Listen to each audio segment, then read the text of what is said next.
হ্যাঁ কেমন হয়েছে বল? কেমন হয়েছে বলো সেরা হইছে, সেরা ডেকোরেশন কে করছে? এই যে আফসারে মুন্না মুন্না মুন্না ভাই মুন্না আমি ভাবছিলাম সবার আগে সারপ্রাইজ তোকে দেবো, কিন্তু এদের জন্য আমি পারি নাই গা।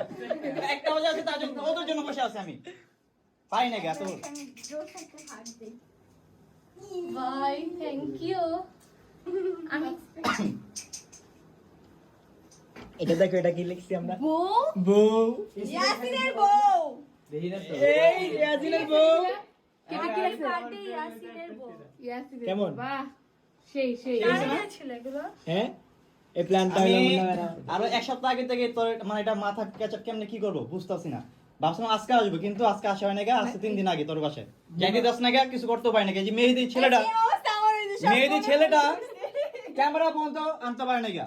ফোন দে ব্লক করতেছি আজকে আমরা না গেলে কি জানতে পারতাম মিয়া তুমি আর কথাই কইও না। তাও তো যেতে দেন না। মিথ্যা কথা বলে বের হইছি। চলো চলো আমরা আগে ছবি তুলি তারপর কেক কাটবো। ওকে ওকে ওকে ফাইন। আচ্ছা এই জায়গাটা পোছা এখানে দিলে, সবার কেক আছে তোমার জন্য। এই জায়গাটা পোছা দিলে আপু।